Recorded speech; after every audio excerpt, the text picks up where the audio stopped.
constituencies. Eh kung hatulan nating may sala yan, di ibig lang dahil crooked siya, di ibig lang sabihin tayo, honest tayo. Ngayon, kung lahat pala tayo honest, o marami pala tayo sa atin ay honest, why is the Philippines often, or if not all the time, why is the Philippines always ranked as one of the most corrupt countries in the whole world? Yan, sagutin niyo ako niyan. Nagpapakalinis kayo? Aba kung malinis pala ang mga opisyalis natin at malinis pala sa buong bansa, eh bakit palagi tayong nililista ng Transparency International as one of the most corrupt countries in the world?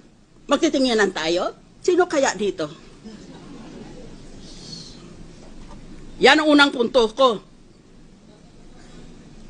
Pangalawa, tumigil na kayo ng kapapangkapan nyo, mga artista. Merong mga politiko na alam natin kung anong loopholes nila sa SALN. Deposito ang sinasabi ng batas, pagkatapusan ng Disyembre, katapusan ng taon, magdeklara ka kung magkanong pera mo sa bangko.